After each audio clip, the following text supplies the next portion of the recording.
Hey everybody, we are starting chapter 5 in our textbook and we're in the first section and we are going to be working on how can I write an equation to represent a situation. So this chapter is going to be where we take kind of that real world application stuff and try to mix it with our algebra skills. And what we really want to see is we really want to see you be able to translate from that real world situation into a mathematical sentence. So we're going to talk about like what that means and how that works. So let's talk about what a mathematical sentence is, and that's kind of a main idea today. Here's an example of a mathematical sentence. B plus G equals 22. This can be translated into an English sentence. I'm going to do some translation now, and I'm going to turn this into kind of some English for us. So B, although it's a variable, in this situation is going to stand for the number of boys. So the number of boys plus, well, plus is going to translate to the word and. The number of boys and, I'm going to guess you can kind of make a good guess about what G stands for. G stands for the number of girls. So the number of boys and the number of girls equals, well, equals is going to translate to is 22. 22 is just 22. So here's our mathematical translation. The number of boys and the number of girls is 22. Now, you can see why I like math a little bit better sometimes. Math is short and sweet, which is what I like about it. I like B plus G equals 22. That sounds so simple. I don't really like having to write out the number of boys and the number of girls is 22. It's kind of a lot of writing it for me. Maybe that's just me being lazy, but that's that translation from math to English. And really the hard part is going the other way around, starting with the English sentence first and then translating back to that math sentence. But here's what you need to know. Whatever you do in algebra, it usually involves variables, and you need to define your variables. Variables has a little typo there, so make sure you spell it right with the B and the L. But you need to define your variables. You need to let people know what's X or what's Y, or in this example up above, what's B and what's G. So that's really important. And usually when we define, we use what's called a let statement. So let B equal boys, let G equal girls. Now everybody knows what B and G stands for. That's defining my variables. And in this video, that's really what we're going to practice. We're going to practice defining our variables and writing our mathematical sentence. So I'm going to put a little note over here on the left-hand side of our notes here that this is a let statement. Let statements are when you're defining your variables. All right, let's try a problem. We're going to do example 1. So here's what we're going to do. We're going to do 3 different stories. I'm going to have an A, a B, and a C. And for each of them, we're not going to do any solving. We're not ready to solve yet. All we're going to do is translate the story into a mathematical sentence with variables. So let's give this a shot. Let's start with A first. Here's the story for A. Turner rode his bike M miles. If Carolyn rode 10 less than twice the number of miles that Turner rode, how many miles did Carolyn ride?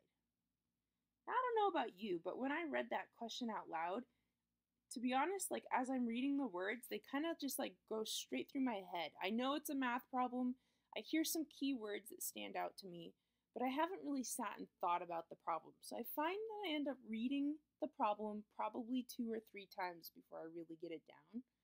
And it's trying to also give me some variables. I noticed in the first sentence, Turner rode his bike M miles. They're already telling me variables. So here's what we're going to do. We're going to try to answer the question. How many miles did Carolyn ride? Well, that's going to help me figure out how to define my variables. So I'm going to write define. And I'm going to define Carolyn's miles as C. I'm going to say let C equal Carolyn's miles. That's what we're trying to figure out.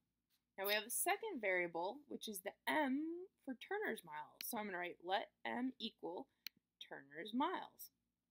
So we have 2 variables in this problem. And now we're going to write our equation. We're going to come up with something we can write to represent the story. So I'm going to read it again. If Carolyn rode 10 less than twice the number of miles that Turner rode, 10 less than twice, those are some key mathematical words right there.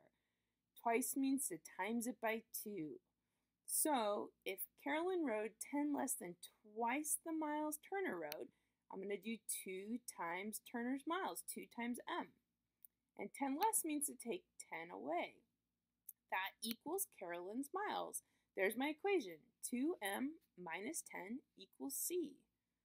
Now, I'm not solving the equation yet. In fact, I don't even have enough information right now to solve it. I'm kind of stuck at the moment.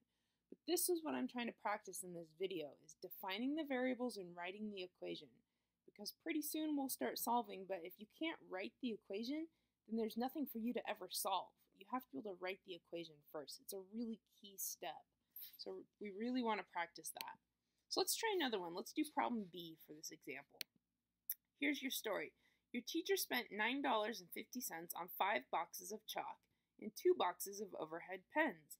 If C represents the price of a box of chalk and P represents the price of a box of overhead pens, write an equation to represent this purchase. Okay, that was a lot of words, but here's what we know we want to do. We want to define variables and we want to write equations. So I know the define variables part was right in the middle here where it says if C represents the price of a box of chalk. So that's kind of a key phrase right there. Let C equal the price of a box of chalk. So chalk price. The other key phrase was P represents the price of a box of overhead pens. So we're going to say let P equal overhead pens or pens price. Okay, there's our variables. Now we're ready to write an equation. So go back and review here. Your teacher spent $9.50 on 5 boxes of chalk. That means 5 of the C's, the chalk, and 2 boxes of overhead pens. That means 2 of the P's. Altogether, your teacher spent $9.50, so it equals $9.50. There's your equation. 5 chalks, 5C, plus 2 overhead pens, 2P equals $9.50. There we go. All right, let's try C. This time, I want you to pause the video, read it to yourself, and see if you can define the variables and write an equation. Go ahead and try this on your own. Give it some practice. Okay, so you've tried it, and you hopefully are unpausing the video now. Here's our story. Each fruit basket comes with A, apples, P, pears, and B, bananas. Wendy orders 4 fruit baskets and gets 84 pieces of fruit. Write an equation that represents this order. Okay, A, apples, P, pears, and B, bananas. That's our define step. Those are going to be our variables. So we're going to let A equal the apples. We're going to let P equal the pears, and we're going to let B equal bananas. Now it's time to do the equation part of this. Wendy orders 4 fruit baskets and gets 84 pieces of fruit. Now there's a couple different ways I could do this, but let's think about a fruit basket. In the basket are apples, pears, and bananas. So if you take apples plus pears plus bananas, you get a basket. But Wendy orders 4 of them, so we are going to times it by 4 to get 84 pieces of fruit. 4 parentheses, A plus P plus B equals 84. There's our equation. That's one possible answer. That's not the only answer for this one, though. Here's another way you could have done it. You could have said, okay, there's 4 baskets of fruit. That means 4 times the apples, 4 times the pears, and 4 times the bananas. So 4 times the apples plus 4 times the pears plus 4 times the bananas equals 84 pieces of fruit. There's another possible equation you could write. Both of these answers are really actually the same thing. And how do I know that so quickly? Well, distributive property tells me if I multiplied that 4 in, I would get 4a plus 4p plus 4b equals 84. So it's just another variation of writing the equation. Hopefully you came up with one of these equations on your own. So this is a really short video, but really the focus is do you know how to define variables and write an equation? Translating that English sentence, that word problem, into a mathematical sentence. It's not easy to do. A lot of people struggle with it.